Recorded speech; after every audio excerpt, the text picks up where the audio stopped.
Burberry is known for their expensive clothes and accessories, but no one seems to really talk about their fragrances. Some designers may miss the mark since they don't only just make perfume, but with Burberry, this one stood out to me so much that I wanted to buy the biggest bottle they sell. Today we'll be taking a look at Burberry Hero EDP. This one may be a surprise to some collectors, and I definitely don't see many people wearing this. Burberry Hero, the Eau de Parfum concentration, came out in 2022, and I have to say this is very unique. Again, I don't see anybody talking about this or putting this on any recommendation lists on Instagram or TikTok for men to buy, so this might be your next unique signature scent. With this version of Burberry Hero, the Eau de Parfum concentration, it comes in 3 different sizes. You can get a 50 ml for $120, a 100 ml for $153, and a 150 ml for $193. On discounters like Joma Shop, Forever Luxe, Beauty LIV, and Gift Express, you can get the 100 ml for $80 to $90. I have the 150 milliliter size here, and I got it for a little over $100. The presentation is clean. I love minimal designs for fragrances. It comes in a thick, ambery brown glass with the name of the fragrance and concentration listed on the front. This glass is thick. I don't know if it's because I have the biggest bottle they sell, but this feels way heavier than any other glass bottle in my collection. The atomizer is smaller compared to other fragrances, but it still sprays a fine mist. The name of the house and where they're from is embossed on the neck ring of the bottle where its magnetic cap falls into place. Yes, for this scent from Burberry, we get a magnetic cap. I always love a magnetic cap, it just makes it feel more expensive. So now let's get into the notes.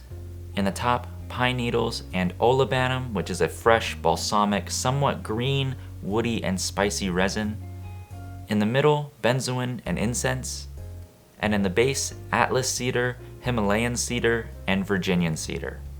Yeah, lots of cedar and pine into this, but I think it's a perfect blend. And I think the cedar and pine make this stand out from all the other woody scents on the market, because a lot of wood scents are usually oak, or oud, or sandalwood, just to name a few. So I haven't really seen much cedar or pine scents pulled off pretty well. The combination with the amber and resins really warm it up and add the sweetness that everybody enjoys. The incense in this isn't overpowering, it's just enough to convey that yes, there are some woods in here, and it's some of your favorites that might unlock a memory for you around the Christmas season. Out of all of my woody scents, and I love woods and ouds, this is probably in its own unique category in my collection. If you like amber and wood, but you want something a bit different from what most guys get this one. You get the sweet ambers and resins that everybody loves, and then you get a twist of the woody pine and cedar that really make it stand out. The performance of this is pretty long lasting. I get about 8 hours of performance and longevity on my skin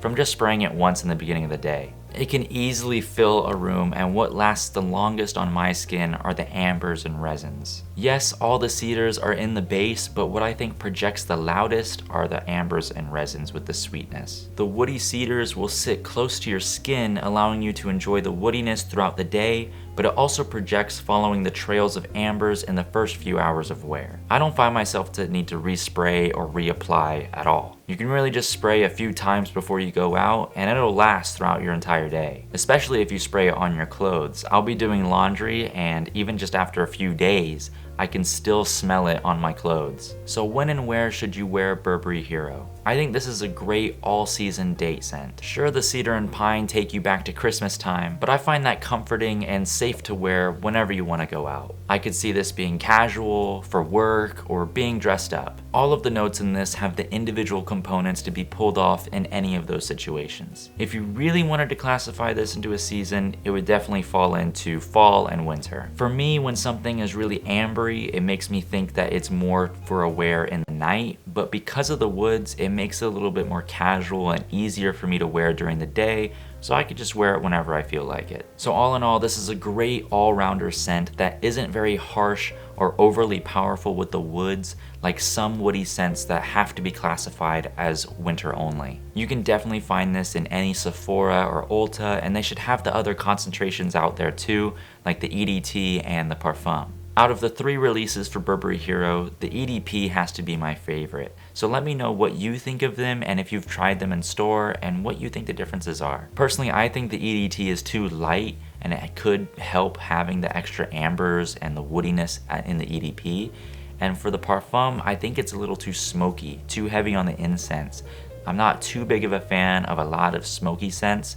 I really like the balance of the sweet ambers and the woody cedar and pine in this. Those are the big takeaways for me for the EDP. With a name like Burberry, you can't pass up something like this, especially for the price, so check out those discounters I listed before to save some money and get a really nice all-rounder scent. Like I said before, this could easily be a unique signature scent for somebody, especially for the woods being more unique and not seen as often in many woody scents. Thanks for watching my review of Burberry Hero. Make sure to check out the other reviews I have on this channel and follow my Instagram at Jeffrey Fragrance for daily posts and sometimes videos. Thanks again for watching. I'll see you next time.